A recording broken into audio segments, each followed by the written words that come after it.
Depuis 10 ans, 2D6 Cool fait vivre des parties de jeux de rôle qui ont du cœur à travers son podcast et sa chaîne YouTube. On est avant tout un groupe de potes réunis pour se lâcher le temps d'un bon moment. Nos histoires, toutefois, peuvent aborder des thèmes adultes, des sujets sensibles et des valeurs progressistes. Nous avons pris le temps d'assurer la sécurité, le confort et le consentement de chacun à la table. Nous savons à quoi nous attendre et nous sommes heureux d'être ici. Nous espérons que vous le serez aussi. Abonne-toi. Ce que vous allez entendre ici est la session 0 d'une future tablée d'Hollywood, enregistrée en off et montée pour votre confort. Un live sur la chaîne la suivra de près. Bonne écoute et à bientôt. Salut. Alors comme ça, tu te sens comme un hard-boiled. Alors comme ça, tu crois être un tough guy ou une tough girl. Alors comme ça, tu veux qu'on aille à Hollywood. Eh ben allons-y à Hollywood, y a aucun souci. Hollywood, c'est un jeu qui émule le roman noir, le film noir. Mais roman noir, film noir, tout ça, c'est des définitions que des tas de spécialistes n'arrêtent pas de se disputer. Alors peut-être pour commencer par s'accorder, je vais faire un petit tour de tous les gens qui sont là, et on va se demander ensemble pour commencer. Tiens, c'est quoi pour moi le roman noir ? C'est quoi les œuvres qui vont m'inspirer ? Allez, je vais prendre dans l'ordre de joie de ma liste JC. Pour toi, le roman noir, ça t'évoque quoi ? Ça t'évoque qui ?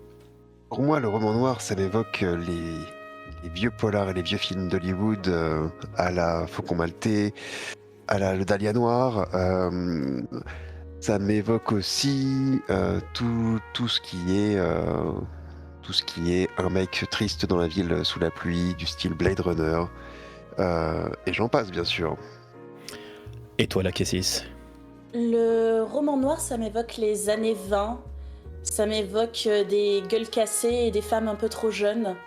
Ça m'évoque les prépublications dans les magazines, les romans épisodiques qui se faisaient... Ça se fait encore aujourd'hui, mais beaucoup moins qu'à l'époque. Les pulps, on appelait ça. Et pour toi, Mo ? Pour moi, le roman noir, c'est des femmes très blondes avec des rouges à lèvres très rouges, mais tout en noir et blanc. Des lumières très expressionnistes, des flics qui fument dans des cafés et des gens qui boivent trop d'alcool et une certaine forme de retenue. On s'embrasse, mais en fait pas vraiment.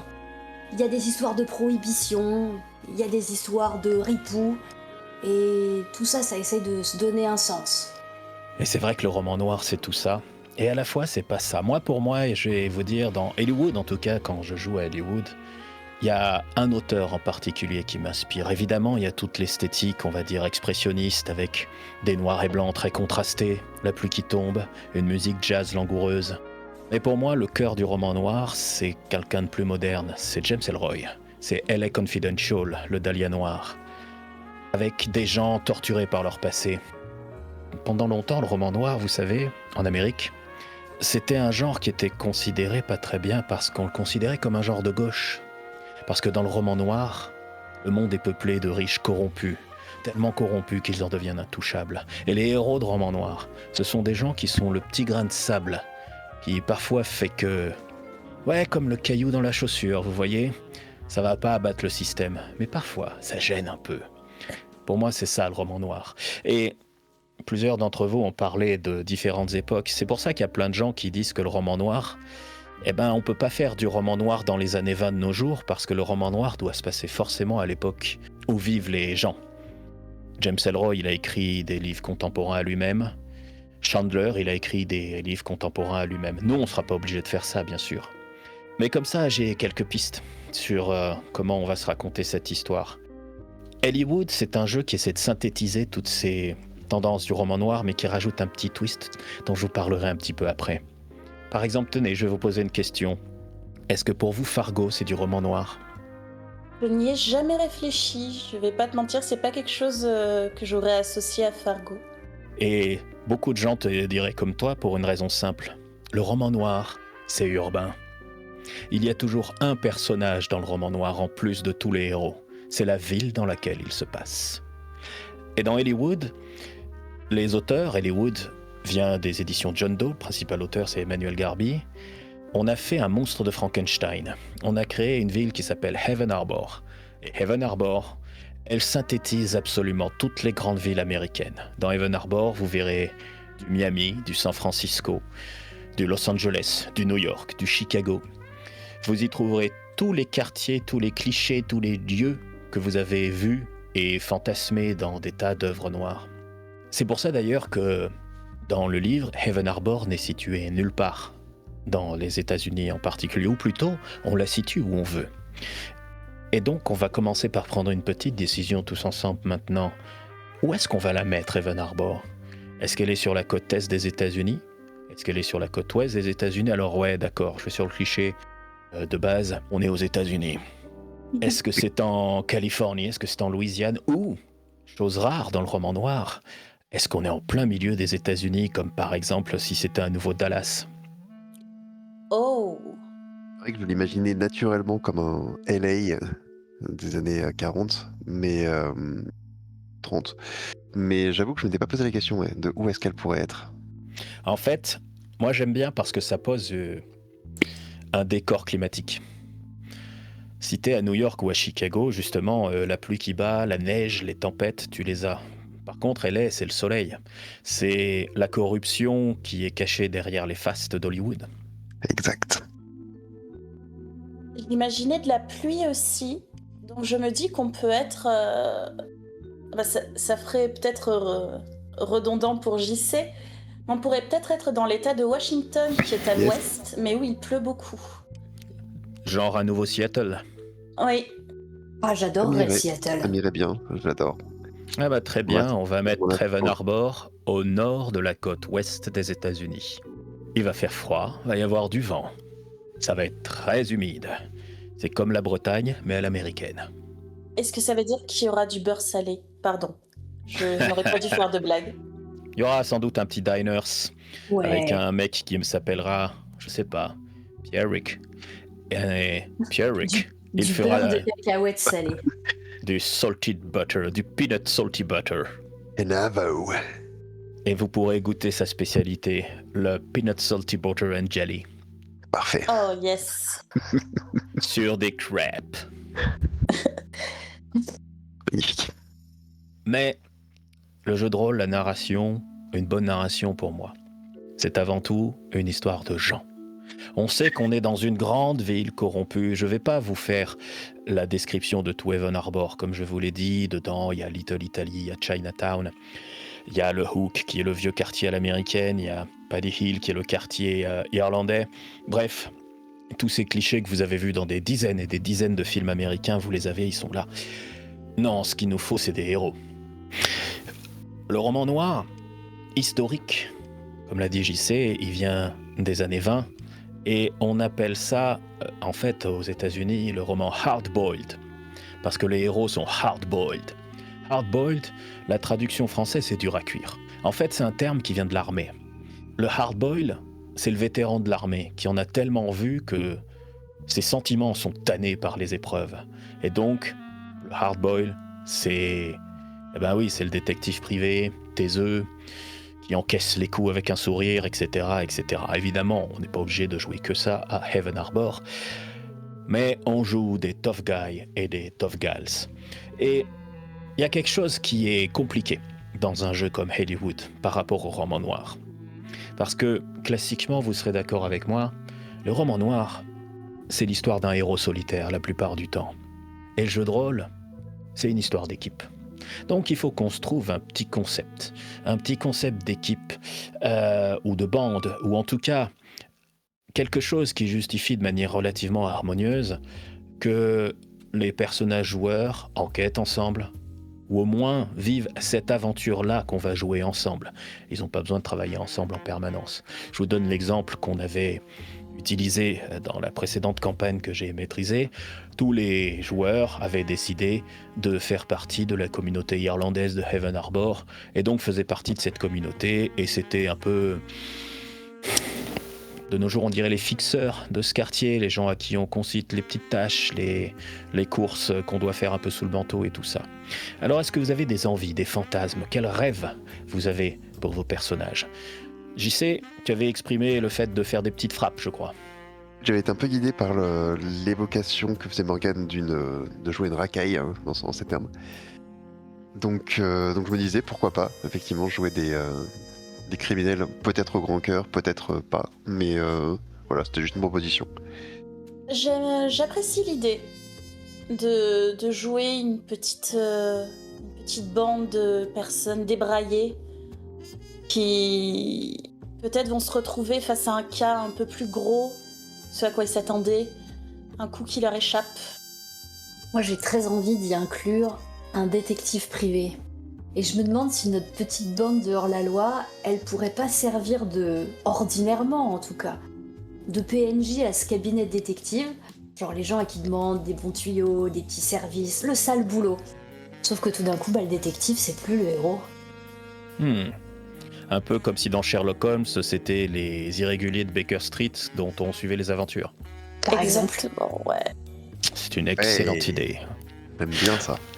Très bien. Donc, une bande de petits débrouillards, de petits gars et de jeunes filles de la rue, ou de moins jeunes filles, en tout cas des gens d'assez bas niveau, qui ont l'habitude de bosser comme indique, pour un détective privé, peut-être pour la police même, on sait jamais. On n'est pas à l'abri d'avoir peut-être de temps en autre des faiblesses, et bosser pour la police. Évidemment, on est aux États-Unis, vous savez qu'aux États-Unis, la communauté, c'est très important. Et est-ce que vous avez une envie que vos petites frappes viennent d'un quartier pauvre, j'imagine, plutôt? J'imagine bien ça, oui. Est-ce que pour suivre sur la blague de la Bretagne états-unienne, on ne serait pas des Français?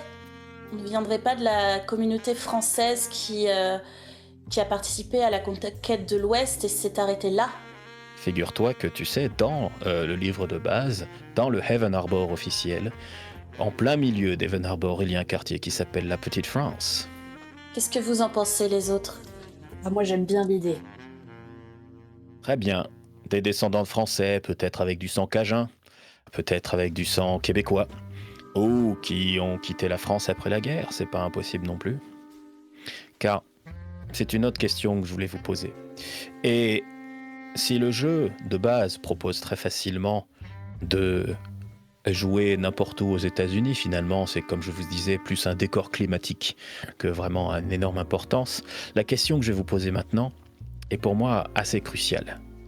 Quand est-ce que vous voulez que notre aventure se passe? Le jeu de base se passe à la toute fin des années 40 et au début des années 50, juste après la Deuxième Guerre mondiale. Mais au final, le roman noir, comme je vous disais, ça peut être à n'importe quelle époque. Il y a évidemment, comme diraient les Américains, des pros et des cons à tout ça. Le jeu de base, l'avantage évidemment, c'est d'avoir toute cette imagerie classique du roman noir, les vieilles voitures, et ainsi de suite. Et cependant, par rapport à des joueuses modernes, il peut avoir un défaut. C'est que nous définirons ensuite quand on tirera nos lignes et nos voiles. Et par exemple, c'est un monde qui est encore plus misogyne, encore plus raciste, encore plus homophobe que le nôtre. Et il faudra voir si on triche avec cette réalité historique ou pas. Par contre, si on joue de nos jours, on n'a plus besoin de se poser la question. Si vous jouez une femme, un gay, il n'y aura plus trop de soucis là-dessus. Ça pourra arriver, mais ce sera beaucoup plus facile à contourner. Il y a évidemment quelque chose, puisque Haven Harbor est par essence un jeu d'enquête, qui change tout et qui est le casse-tête des scénaristes dans de nombreuses fictions. C'est les moyens de communication. Dans les années 40, le téléphone est très rare. Il n'y a quasiment que des téléphones publics et seules les personnes assez riches ont un téléphone chez elles. Dans les années 70 à 80, tout le monde ou presque a un téléphone fixe chez soi et il y a des cabines partout, mais il n'y a pas encore de portable. De nos jours, l'information est partout et c'est un autre enjeu, une autre manière d'enquêter. Et là-dessus, moi j'ai envie de suivre votre goût. Je vous proposerai même, puisque c'est un petit hack sur lequel je travaille de mon côté. Si vous voulez faire une version cyberpunk dans un esprit Blade Runner de Haven Harbor et aller dans une Haven Harbor futuriste, aucun souci. Là-dessus, encore une fois, le JDR c'est un rêve partagé. Alors, vous rêvez de quel Haven Harbor?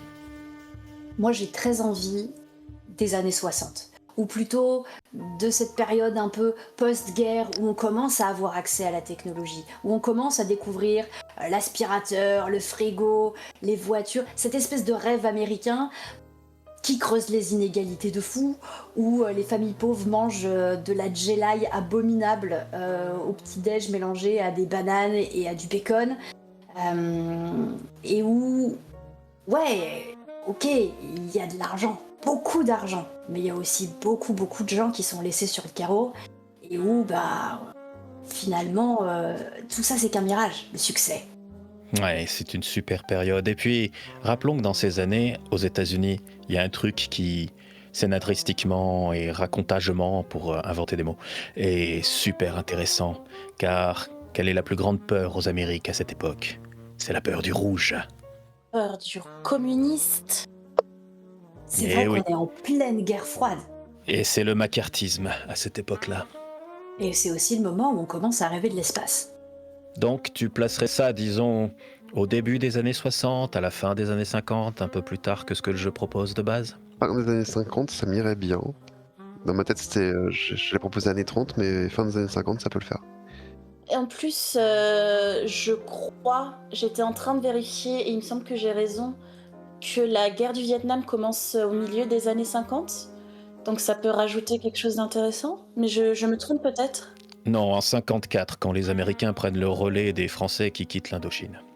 C'est le début officieux de la guerre du Vietnam quand des conseillers militaires américains vont aider l'armée du Sud-Vietnam à repousser.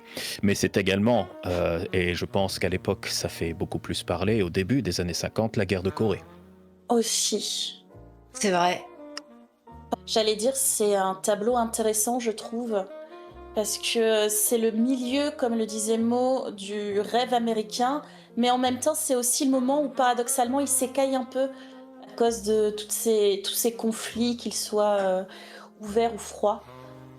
Surtout à l'échelle où vont jouer vos personnages qui voient le revers de la médaille. Les États-Unis sont également peuplés, comme un peu de nos jours, comme un peu à la fin des années 70, par des vétérans. Des vétérans de la Grande Guerre, de la Deuxième Guerre mondiale, qui souvent n'ont trouvé aucune place en rentrant. Mm. Donc, je résume, on se dit deuxième moitié des années 50 ? Pour moi, c'est bon. Début deuxième moitié alors. Allez, 55. Ah, parfait. Très bien. Eh bien, il est temps maintenant qu'on sait que nous sommes dans une grande ville du nord-ouest des États-Unis en 1955. Il est temps maintenant d'aller regarder de plus près nos personnages. Et on va commencer comme ça à dépioter un tout petit peu le système. Le système de Hollywood, et c'est pour ça beaucoup que je tenais à faire une session 0 d'ailleurs, le système de Hollywood doit être un peu apprivoisé. Il peut être très efficace, mais quand on l'a déjà un petit peu manipulé. Par contre, pour faire les personnages, c'est assez simple. Alors aujourd'hui, on va surtout survoler le concept des personnages, puisque c'est un système qui se fait par répartition de points, et les répartitions de points, ça peut être un peu fastidieux. Ça, on le fera de notre côté, vous pourrez envoyer vos répartitions de points, je vais vous expliquer tout ce qui se passe, mais voilà. Pour le moment, on va voir ce qui va nous intéresser pour les présenter de manière de roleplay, en tant que personnage. Et la première chose très importante à définir pour un personnage d'Hollywood, c'est ses natures. Le personnage a deux natures. Des natures qui représentent sa psyché profonde ou certaines natures plus exotiques. D'ailleurs, il est temps que je vous parle du côté fantastique d'Hollywood. Si tous les personnages de l'Amérique d'Hollywood connaissent une date, c'est le 22 mars 1942. Car le 22 mars 1942, à Haven Harbor, une espèce de porte dimensionnelle s'est ouverte, d'où sont sorties des créatures. Évidemment, au départ, on a cru à l'apocalypse, à une invasion de démons, de choses comme ça. Le fait est que pas du tout. Ou pas exactement. Ces créatures, eh bien, c'était des réfugiés. Ces créatures, c'était comme les Irlandais du 19e siècle, ou les Chinois du 19e siècle, ou les Mexicains du 20e siècle et les Cubains du 20e siècle. Des réfugiés qui fuyaient une oppression pour se réfugier aux États-Unis. Sauf que ces réfugiés-là n'étaient pas humains. Ils venaient d'une dimension parallèle où ils étaient des esclaves. et on les appelle les cornus. Alors on est dans les années 50, c'est comme le mot en haine, ce n'est pas encore, j'imagine, un gros mot, j'imagine que bien plus tard aux États-Unis on ne voudra plus prononcer ce mot comme ça, de cornu, qui est forcément dépréciatif, mais on va garder ce mot pour le moment. Et il existe 4 types de cornus, on les précisera plus tard si vous voulez, je vais juste vous dire lesquels ils sont. Il y a les golems, un peu comme la créature mythique, grande, puissante, faite de mélange de pierre et d'argile. Il y a les succubes, qui sont des créatures, alors elles n'ont pas réellement de genre, même si la plupart du temps on les associe au féminin, mais soit elles ont un charme absolument irrésistible, soit justement elles sont au sens le plus littéral du terme, fluides de genre, elles peuvent changer de genre quand elles le veulent. Il y a également les séraphins, représentez-vous des espèces de créatures petites, fines, diaphanes, avec de grandes ailes, qui ont l'incroyable particularité de comprendre instantanément et instinctivement et de parler n'importe quelle forme de langage. Et enfin, il y a des démons. Ces démons n'ont pas de corps physique. Et pour pouvoir s'intégrer à ce monde, ils ont possédé des corps. Et j'entends bien des corps décédés, fraîchement décédés. Et ces corps fraîchement décédés, avec un esprit nouveau à l'intérieur, on appelle ça des possédés. Voici les 4 types de cornus qu'on peut jouer à Hollywood. Et c'est une nature, cornus. C'est pour ça que je vous en parle maintenant. Je vous ai demandé de survoler un peu les natures que je vous ai transmises. Est-ce que vous avez réussi à choisir une paire de natures pour commencer à donner les grands traits de votre personnage ? Moi, j'en ai trouvé un qui me plaît beaucoup. J'ai un peu de mal à trouver celui qui s'associera avec, mais j'aimerais que mon personnage soit lâche. C'est bien, c'est des bons personnages. Là-dessus, tu pourrais pousser encore plus loin en faisant par exemple un corrompu ou un vendu, qui est quelque chose de très chouette. Tu peux corrompre les gens facilement, mais tout le monde sait que t'es un vendu. Ouais. J'étais parti sur une vengeance ou une hantise personnelle pour me pousser dans du play to lose bien destructeur et pas forcément évidemment dans mon propre intérêt. Alors, je vais réessayer. Hop. J'avais réfléchi à faire un gosse des rues, mais finalement j'ai lu un peu j'ai survolé, je vais pas mentir. Et il y a 2 choses qui m'ont attiré l'œil, qui je pense s'associent bien, c'est la femme libre révoltée. Pas mal. Je trouve que c'est un bon cocktail pour des éclats et de la colère et des catastrophes. J'ai une joueuse dans ma dernière table qui jouait une femme libre violente. C'était très sympa. Oh. Parce que les gens la sous-estimaient, mais grâce à sa nature violente, elle faisait plus de dégâts. J'hésite entre faire un lâche qui est aussi de balance, ou alors un lâche mais qui serait croyant. À cette époque-là, je pense qu'un lâche qui est une balance, les Américains appellent ça un Français. Oui. Tu aimes tellement jouer des salopards en ce moment, c'est trop marrant, c'est magnifique. Oh, je sais pas si c'est un salopard, c'est juste un pauvre gars. Oui, juste un pauvre gars quoi.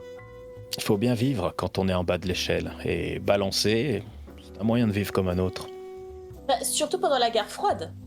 C'est clair. Et dans la nature, la lâcheté, c'est souvent un signe de survie.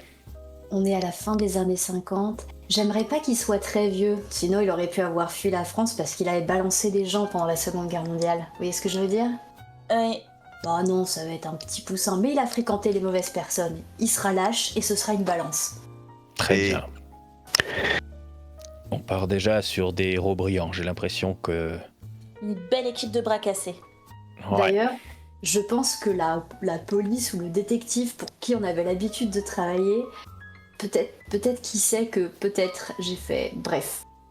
Un lâche balance, comme indique, c'est super. Bah ouais. Donc j'ai un lâche qui est également une grosse balance, donc que nous appellerons pour l'instant Mr. Poucave. Ce sera Monsieur Poucave. Ok, Monsieur Poucave pour vous. Une femme libre et révoltée. Et moi je vais partir sur un golem hanté. Un golem hanté. Donc nous aurons déjà un cornu dans l'équipe, c'est super. Alors, vous avez déjà prenez note un peu de vos natures. L'étape suivante, c'est la première étape où on répartit des points. Donc, vous allez commencer à y réfléchir, mais c'est celle de vos historiques. Vous avez 50 points à répartir dans vos différentes historiques. Je vais vous donner ce qu'on peut faire avec ces historiques, mais c'est surtout celle qui m'intéresse pour le moment, c'est celle qui est gratos, parce que vous en avez une gratos. C'est de vous définir un passé. Vous pouvez avoir plusieurs passés.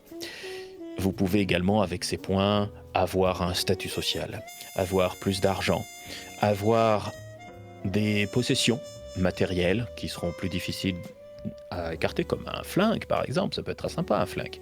Et, chose très intéressante dans un jeu comme Hollywood, des contacts. Mais là, on va commencer au moins par essayer de réfléchir à ce passé gratuit que vous avez. Ensuite, vous pourrez rajouter d'autres passés, et puisque je sais que JC m'a posé la question moult fois, vous pouvez également avoir des passés négatifs qui vous apportent plus de points, mais qui rajoutent une touche plus sombre à votre personnage, comme des ennemis qui veulent se venger de vous, ou le fait que vous n'ayez absolument et rigoureusement pas un rond, des choses comme ça. Ou des séquelles physiques ou mentales qui vous viennent d'un trauma du passé. Mais commençons par ce premier passé gratuit. Est-ce que vous avez déjà une idée d'un événement ? Alors les passés, ça peut être vraiment ce que vous voulez. Hein. Ça peut être, je vous donne des exemples qui sont dans le livre, j'ai participé à la construction du pont de Brooklyn, ou je suis un vétéran du débarquement, ou ma femme m'a quitté et je n'ai plus d'argent, ou j'ai 3 enfants à charge, ça peut être plein de choses. Et c'est pas forcément négatif d'ailleurs. J'ai eu une enfance heureuse à la campagne, ça marche très bien également. Est-ce que quelqu'un a une idée ? Faire un truc genre, j'ai été chauffeur de taxi pour des célébrités. Ça, c'est très bien, bien sûr, bien sûr. Faudra nous expliquer pourquoi tu l'es plus et tu es devenu une grosse poucave. La poucave Après. t'écrit. Mais oui, j'ai été chauffeur de taxi pour les célébrités. Heaven Harbor a son équivalent de Broadway qui s'appelle le Strand. Il y a également de grosses radios, il y a des théâtres, il y a des studios de tournage. Vraiment, encore une fois, si ça existe quelque part et que c'est célèbre dans une grande ville aux États-Unis, ça existe à Heaven Harbor. Un ancien chauffeur de taxi. Donc finalement, il est quand même pas si jeune que ça, il faut quand même qu'il ait le permis. Bah, j'hésite entre ça et être portier d'un hôtel de luxe, tu sais. Comment on appelle ça ? Un groom ? Alors groom, c'est plutôt les garçons d'étage. Portier, c'est portier. Ouais, bah je crois que je vais prendre groom, le personne que tu retrouves dans l'ascenseur, tu sais. Alors justement, à cette époque-là, il y a un métier, et ça me permet d'embrayer sur un personnage extraordinaire, si vous voulez, qui est un vrai personnage qui pourrait être dans un JDR. J'ai oublié son nom, mais je le retrouverai. C'est pilote d'ascenseur. À cette époque-là, il y a quelqu'un qui active l'ascenseur et qui a une manivelle dédiée pour activer l'ascenseur. On n'active pas l'ascenseur soi-même, c'est pas encore des boutons qui sont faciles d'accès. Et notamment, il existe un personnage, c'était le seul pilote noir de l'US Air Force pendant la Première Guerre mondiale, sauf qu'il n'y avait pas d'US Air Force et que les Américains ne voulaient pas qu'il pilote. Alors il a piloté pour la France en fait. Et c'est quelqu'un qui est un héros national dans l'armée française, il s'est battu pour la Légion, il a été espion pour la résistance pendant la Deuxième Guerre mondiale. Et aux États-Unis, quand il est rentré, à cause du racisme ambiant, la seule chose qu'il a pu faire pendant des années, alors que c'est l'une des personnes les plus décorées de l'histoire militaire, c'était pilote d'ascenseur.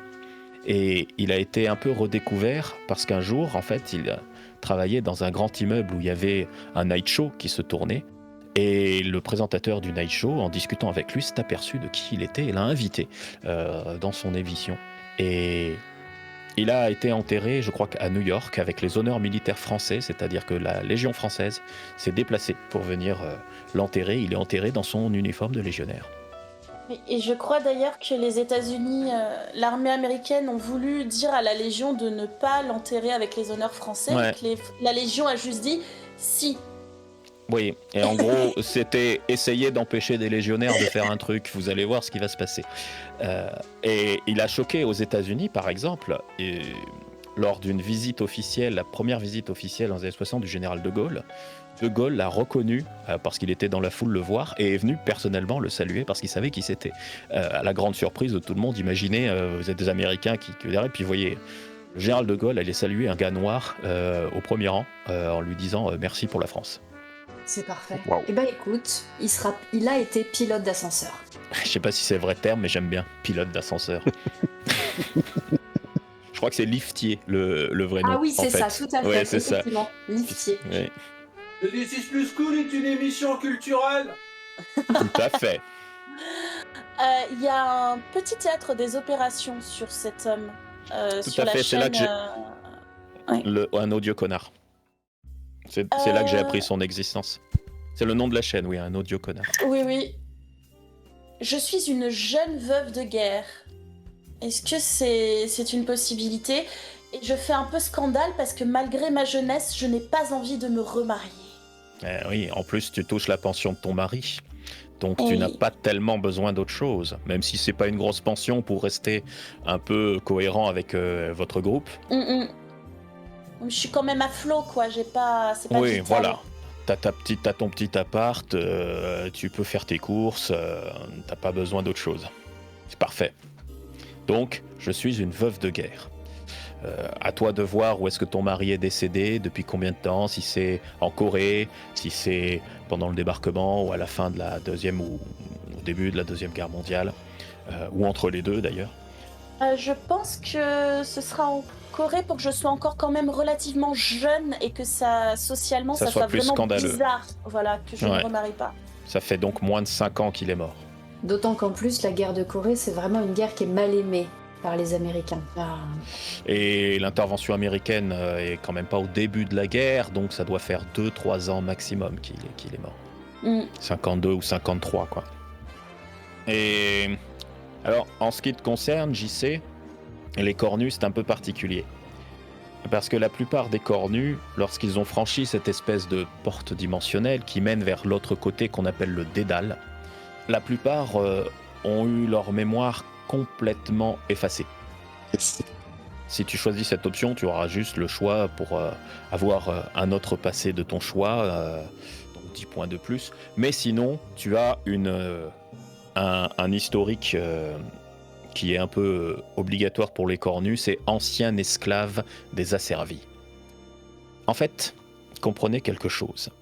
Ce qu'il y a de l'autre côté est mystérieux. Mais c'est pas entièrement fermé à clé maintenant. Il y a quand même encore un petit peu des échanges. De l'autre côté, il y a une dimension que les cornus appellent le Maelstrom. Dans ce Maelstrom, il y a, on peut dire, des choses Lovecraftiennes. Personne ne sait leur nom et personne ne veut savoir. Mais il y a, appelons ça, des espèces entre guillemets de princes démons qui sont au service de cette chose, de ces choses, et qui dirigent cet intermédiaire entre le Maelstrom et notre monde qu'on appelle le Dédale.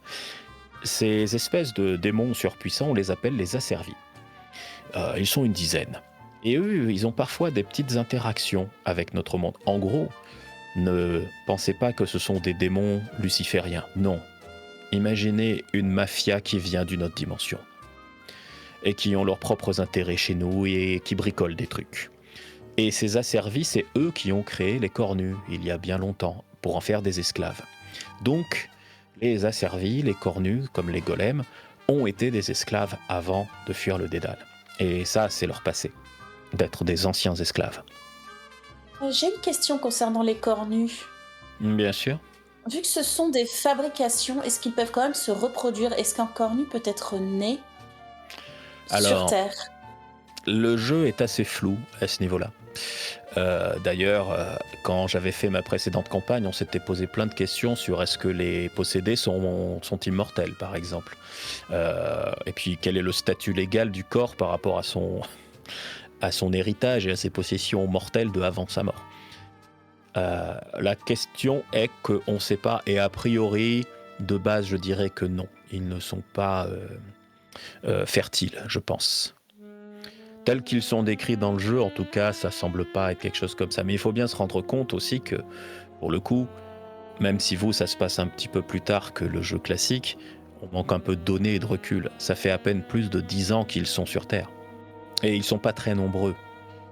Ils sont arrivés d'un coup d'un seul le jour des cendres, et a priori, à partir de là, les gens qui, de l'autre côté du Dédale, ont fermé les vannes et c'était fini, quoi.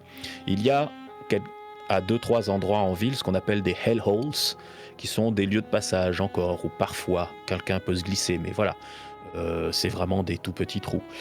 Et il y a, ça peut être une nature si vous le désirez d'ailleurs, j'aurais dû vous en parler, mais vous pourrez changer. Il y a des gens qui sont des invocateurs dans Hollywood, des humains, ou des cornus d'ailleurs, qui peuvent invoquer momentanément des esprits qui sont de l'autre côté, qu'on appelle des démons, pour leur rendre des services.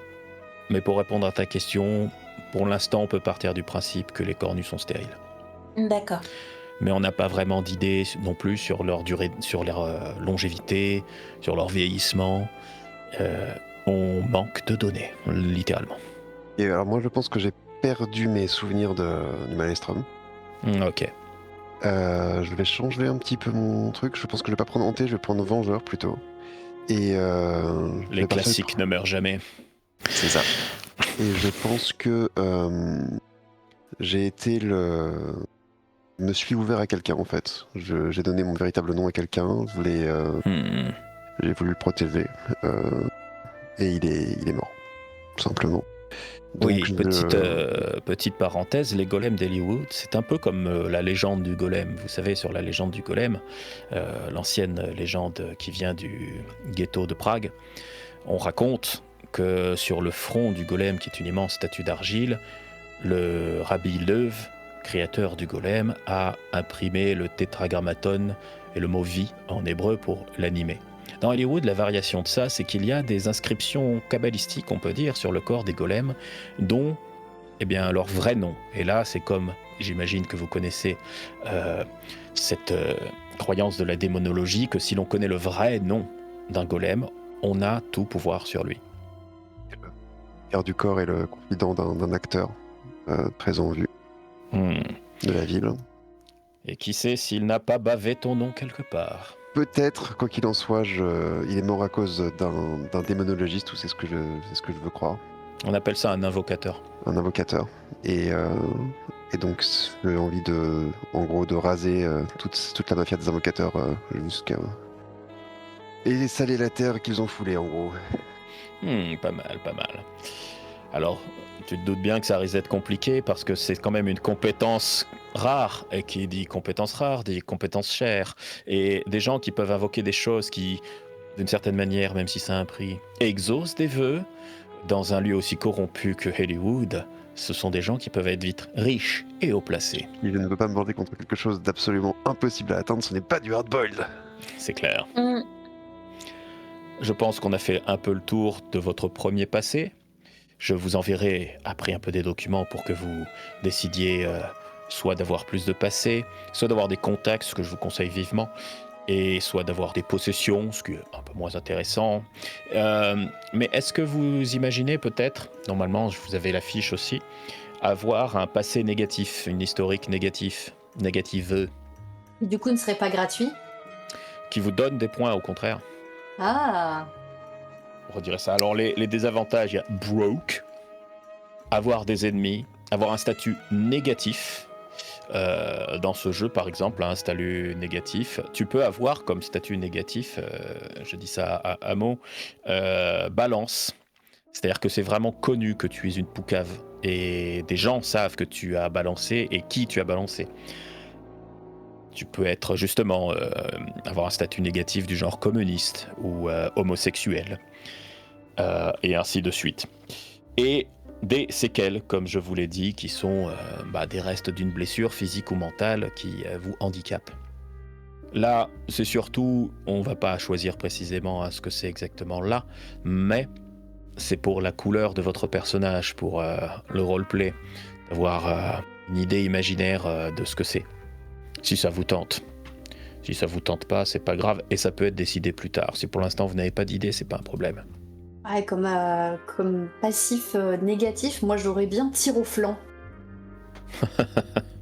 Vraiment, il a toutes les qualités, ce Monsieur Poucave. J'adore. Peut-être qu'on découvrira ses rares qualités plus tard. Il en Bien a peut-être sûr. quelques-unes. Face à l'adversité.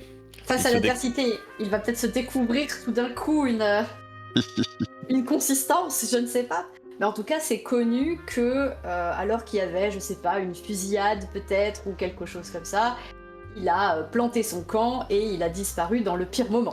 D'accord, donc il a un statut négatif de lâche connu d'avoir abandonné des gens et pour qui ça s'est mal passé à ce moment-là. C'est ça. Je me demandais si avant de choisir certains trucs, est-ce qu'on pouvait placer les lignes et les voiles dans le sens que si quelqu'un choisit homosexuel, ça veut dire qu'il va y avoir de l'homophobie en jeu. Je suis tout à fait d'accord. Ça m'a montré dans l'autre. Effectivement. Oui.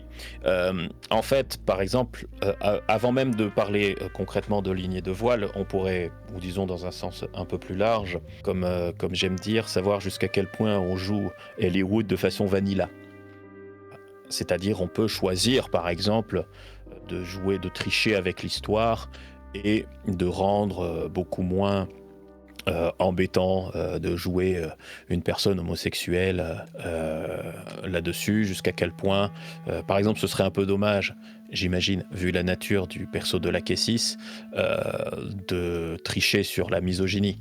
Ce serait moins intéressant pour toi, j'imagine, de jouer une femme libre et un peu scandaleuse si ensemble on décide que socialement c'est pas un problème. Oui. Mais sur les autres points, d'ailleurs, c'est également à ça que servent les cornus, en fait. En termes un peu de méta, les cornus permettent de déplacer toutes les problématiques du racisme sur eux. On peut beaucoup moins se concentrer sur les personnes noires, juives, arabes, etc., etc. Et alors, par contre, on peut se lâcher sur le racisme anticornu, évidemment, par rapport à notre monde, ça ne choquera plus personne. Et on peut jouer ce racisme-là sans aucun problème. C'est à ça que servent les cornus, en bonne partie, dans ce jeu. C'est de pouvoir déplacer la problématique du racisme sur des créatures fantastiques, comme une métaphore. En ce qui me concerne, en matière de ligne, j'ai tout ce qui est violence sur les enfants. Ok. Et les violences sexuelles. Ok. Ça, c'est important parce que dans un jeu comme celui-ci, c'est quelque chose qui peut être présent. En matière de voile, il y a tout ce qui est gore, etc. C'est-à-dire que si on mentionne qu'un bras est sectionné, par exemple, ça ne me dérange pas. S'il y a des détails, je peux faire comme dans Vampire, à savoir retirer mon casque et on me fera un signe à la caméra pour que je le remette, pour vous permettre de jouer la scène sans que ça me pose de problème. On n'aurait pas montré ça dans un film des années 50. Mais voilà, c'est juste pour préciser. Dire qu'un personnage a une attitude sexiste, ça ne me dérange pas, mais si la voix off pendant 5 minutes m'insulte, là il y aura un problème. Tu vois, c'est noté. Trouver un juste milieu, on va dire. Ils peuvent te mépriser d'un regard ou d'une phrase sans t'agonir de... Non mais on peut aussi... Et puis on peut passer au discours indirect, c'est pas très compliqué. J'y sais. C'est ok pour moi. Tu as rien de plus à ajouter à ces lignes et à ces voiles? De mon côté, non, tout a été cité, tout ce qui m'importe a été cité, donc tout va bien. Ok, très bien. Et toi, Mo? Moi, je vais ajouter que je préfère éviter les descriptions de torture physique à rallonge et très graphiques. Très bien. Voilà. On fera pas de remake de Reservoir Dogs. Ben, il y a un côté un peu caricatural dans Reservoir Dogs. Un peu too much. C'est le moment où ça commence à devenir très réaliste, où on t'explique que tu sais, genre, il te casse un doigt, puis un autre, puis... Et ça, bon... Si on peut ne pas s'apesantir sur ce genre de choses pendant des heures. Finalement, ce que vous me décrivez là, c'est de représenter de manière graphiquement, dans le sens large de graphique, les choses comme elles étaient dans les films des années 50. Mais si on pouvait remettre le code, ce serait bien. Voilà, la torture dans les années 50, c'est juste quelqu'un assis sur une salle et puis il se fait tirer des tartes. Avec des bruits retentissants, mais ça va pas vraiment plus loin que ça et un coup dans le ventre. On voit pas plus. Pareil pour les scènes de violence sexuelle, elles sont soit hors écran, soit justement parce que les règles du macartisme étaient tellement rigides à l'époque que même les baisers consentis devaient se faire bouche fermée et ressemblaient plus à des espèces de luttes qu'à de véritables baisers. Mais c'est parce que c'est les lois de l'époque qui l'imposaient. Et il ne faut pas croire que c'est un canon esthétique, c'est les lois de l'époque qui l'imposaient. Donc, au final, on n'a qu'à suivre les lois de l'époque. Ça me semble bien. On sera dans le ton. Très bien. J'essaierai, même pour ma part également, je rajouterai que, disons que ce qui est compliqué parfois dans la littérature, notamment de l'époque, ce sont tout ce qui est, non pas la misogynie et notamment l'homophobie conflictuelle que tu décrivais, la Kessis, mais la latente qui est tout le temps. J'ai toujours eu, je ne sais plus dans quel livre de Chandler, où je mets les trigger warnings parce que je vais faire une citation, où le héros donc affronte un gars qui est homosexuel, ils se battent, et le héros à la fin il dit il se battait bien, mais au final il m'a pas fait mal, après tout c'est une lopette. Ouais. Ce genre de truc latent qui était extrêmement naturel à l'époque et qui évidemment pour les lecteurs de ce temps-là ne posait absolument pas le moindre souci. Mais bon, on va tenter d'éviter ça quand même. Oui. Ce serait pas mal. Je pense qu'on a plein de choses à traiter. La politique, la position sociale, les privilèges d'argent, voilà. De toute façon, le véritable cœur du roman noir, c'est la violence sociale, pour moi. La violence sociale et la torture de l'âme humaine. Et donc, JC, tu avais lancé ça avant de justement parler... Non, mais c'est bien, en fait, je pensais au fait, effectivement, de prendre certains trucs, et en fait, j'ai pas envie d'en faire forcément des choses dont tu pourrais t'emparer, justement pour faire vivre le défaut, comme l'homosexualité ou des choses comme ça. Je sais pas si j'ai envie de me poser comme défaut, entre guillemets, social, parce qu'effectivement, ça me semble pas forcément intéressant de le mettre en avant. Voilà. Disons que si on le joue, ça devient un enjeu narratif. C'est ça. Pas juste là pour mettre des bâtons dans les roues de ton perso, mais un enjeu narratif. Voilà, c'est ça. Et je me demandais si c'était vraiment important, intéressant. Voilà, c'est pas très... de mon côté, ça va. Je pense que le fait d'être joueur incornu, c'est un défaut social qui est intéressant en soi. Complètement. Donc, je vais rester là. Surtout que, comme on en a parlé un peu tout à l'heure, la vie sexuelle des cornus reste un mystère. Donc c'est pas forcément un stigmate social intéressant en plus d'être cornu. Donc je vais rester là, ouais. C'est bien. Je pense qu'il faut plutôt les appeler les dédalos américains. C'est beau. Ouais. Donc on a les grandes lignes de vos personnages, mais vous savez, je vais vous poser une question à laquelle vous n'allez pas répondre de suite, mais j'aimerais avoir la réponse d'ici la fin de cette séance.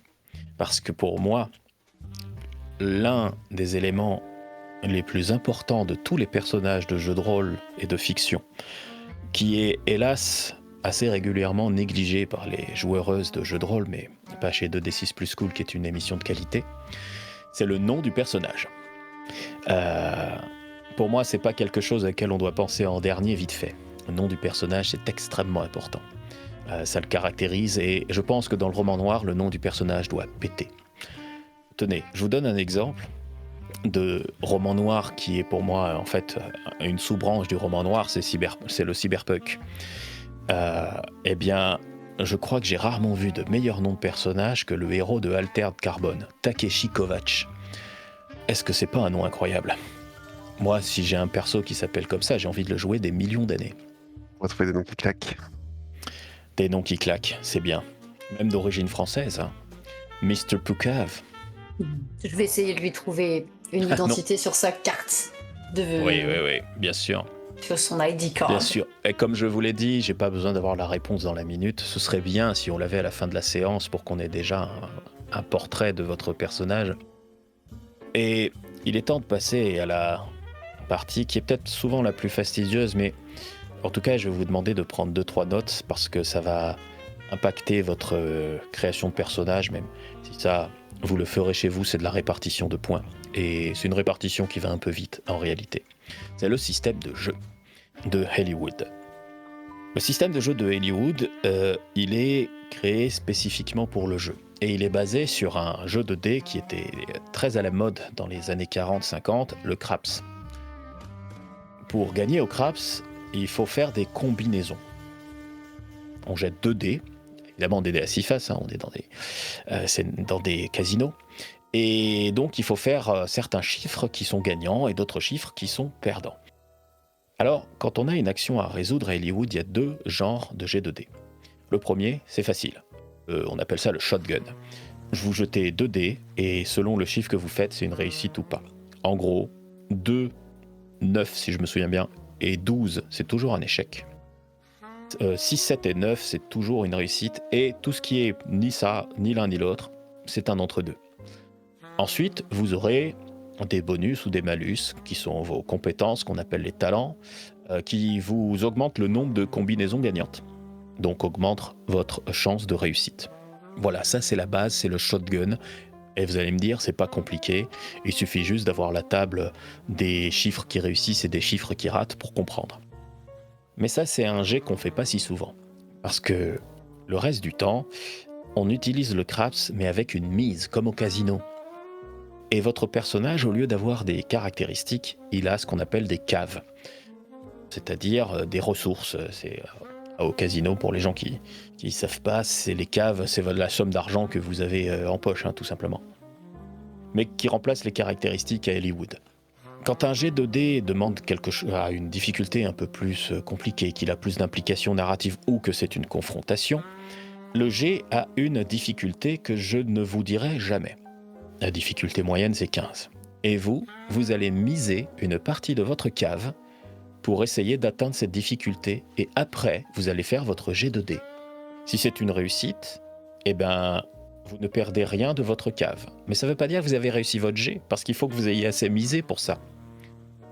Imaginez que la difficulté est de 40, vous avez misé 30, même si vous réussissez votre jet de dés, vous avez échoué, parce que vous ne vous êtes pas assez investi dans l'action. Jusque-là, c'est clair ? D'accord, oui. La réussite va surtout du jet de dés, le fait que le jet de dés soit positif, va juste impliquer le fait que vous perdez les points que vous avez investis ou pas. Si vous échouez, vous perdez tous les points. Si vous faites un entre-deux, vous avez, entre guillemets, réussi de la moitié de votre mise et vous perdez l'autre moitié. Et c'est également comme ça qu'on fait les confrontations, physiques, mentales ou sociales. Quand vous allez affronter un PNJ, vous allez miser de votre cave, le PNJ aussi, et celui qui a le mieux misé et réussi son jet de dés éventuellement, aura gagné la confrontation. D'ailleurs, pour une base, dans toutes les confrontations à Hollywood, il n'y a pas de tour, il n'y a pas de jet, il n'y a pas de parade, il n'y a pas de défense. Chacun mise, et les deux appliquent leurs dégâts s'il y a des dégâts à faire. Donc ça donne des confrontations... vous êtes des hardboiled, vous savez, le roman noir, on est là pour en prendre plein la mouille. Et donc vous en prenez plein la mouille.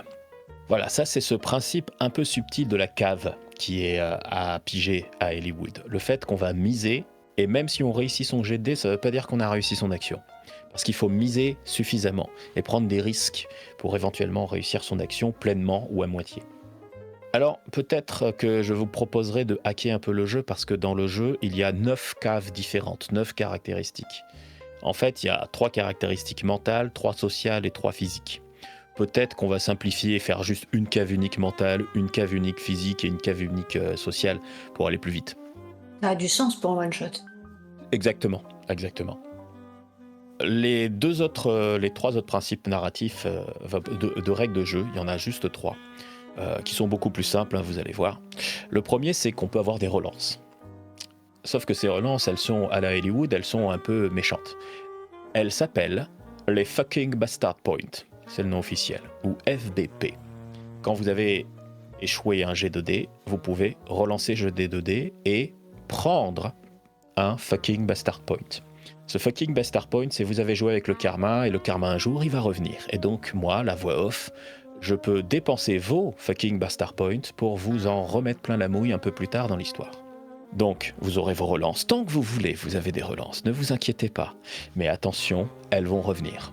La deuxième règle, qui est une règle narrative de narration partagée du jeu, c'est à chaque scénario, chacun de vos personnages a droit à un flashback qui est lié à un de vos passés et qui vous permet d'influencer sur le scénar, parce que à ce moment-là, vous vous souvenez que, justement, à l'époque où tu étais liftier du Grand Hôtel, tu te souviens que l'assistante du maire t'avait dit qu'elle était absolument allergique aux noix et que ça l'a envoyée à l'hôpital directement, et que comme tu es devant elle et que tu as besoin de te débarrasser d'elle, tu rajoutes une noix dans son plat. Vous voyez le genre ? Tout à fait. Évidemment, on jouera le flashback à ce moment-là. C'est l'occasion toujours de faire une petite scénette. D'ailleurs, n'hésitez pas, le jeu, j'ai le mot anglais, vous incente à prendre un peu la caméra narrative, à rajouter des éléments de décor et tout ça c'est gratuit. La dernière règle, c'est la règle du désespoir. Vous voulez tenter une action désespérée, ou éventuellement ne pas mourir. Vous pouvez jouer à la roulette russe. Sur la feuille de personnage, vous verrez qu'il y a un petit barillet avec des chiffres, les chiffres d'un des 6 balles, 1, 2, 3, 4, 5, 6. À chaque fois que, avec l'accord de la voix off, vous faites une action désespérée, vous pouvez utiliser ça au lieu de faire un jet de dés. Vous cochez une barre sur un des chiffres que vous choisissez, imaginons le 3, et vous jetez un des 6. Si ça ne tombe pas sur le chiffre que vous avez coché, votre action désespérée a réussi, avec plus ou moins de conséquences négatives pour vous, bien sûr. Mais en tout cas, vous survivez, et vous réussissez plus ou moins votre truc. Évidemment, à chaque fois que vous utilisez la roulette russe, vous cochez un nouveau chiffre. Hey. Pour faire une comparaison des dés, c'est comme ça qu'on fait les jets de sauvegarde contre la mort dans ce jeu. D'accord. Et voilà pour les règles. Donc pour faire votre personnage, maintenant, ce que vous allez avoir à faire, je vous ai envoyé une liste des talents qui sont les compétences. Vous aurez 9 points à répartir dans ces talents. Vous pouvez mettre 1, 2 ou 3 points dans un talent, qui vous donne donc plus de chances de réussir les actions associées à ce talent. Et vous aurez, je crois que c'est 400 points à répartir dans vos caves, pour savoir si votre perso c'est plutôt un intellectuel, un social ou un physique. Et puis c'est tout, en réalité, pour faire votre perso d'Hollywood. Noté. Ça, on le fera évidemment hors écran.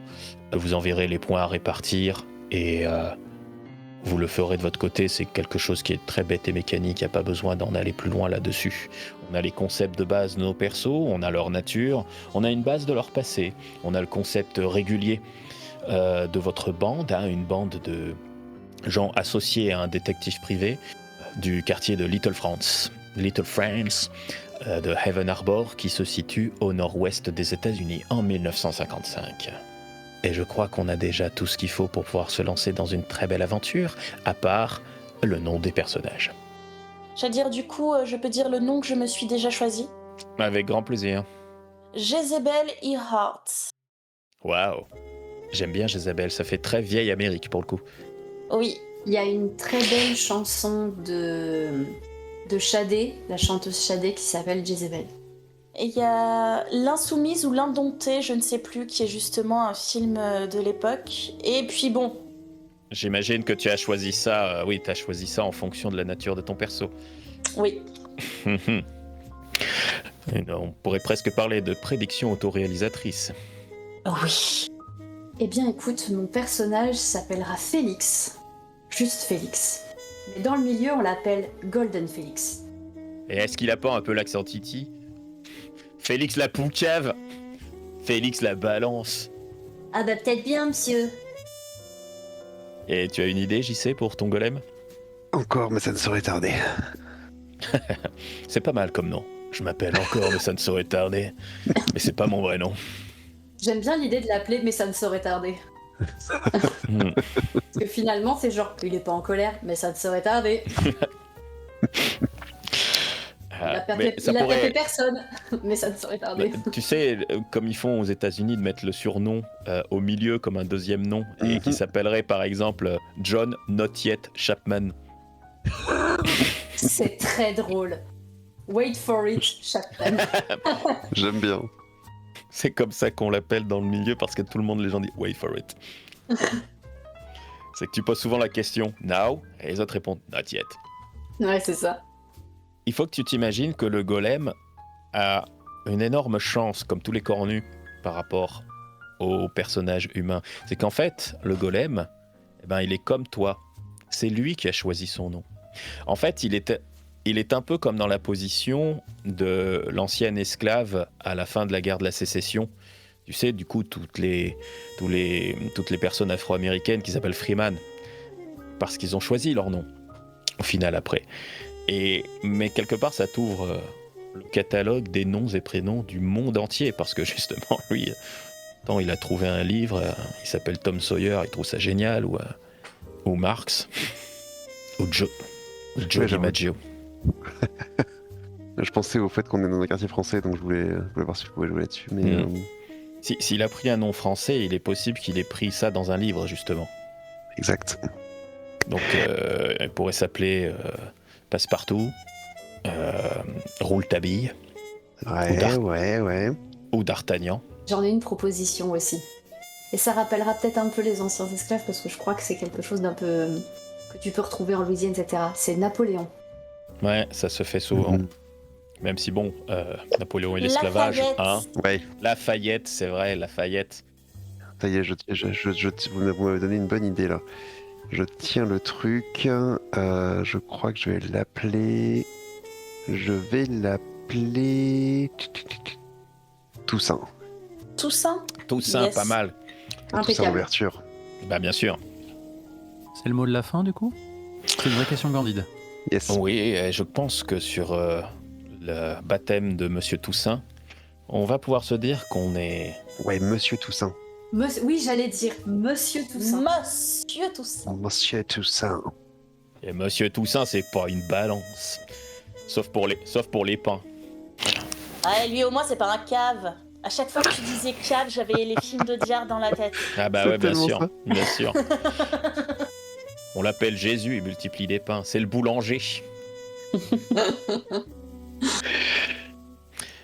Et bien sur ces bonnes paroles, je pense que nous avons déjà un premier ébauche d'une belle équipe qui va pouvoir vivre une aventure sans doute désastreuse dans la belle ville d'Evan Harbor. Donc, on va se donner rendez-vous très bientôt pour cette aventure qui n'a pas encore de titre, mais ça va venir très vite. À bientôt à Evan Harbor. Bientôt.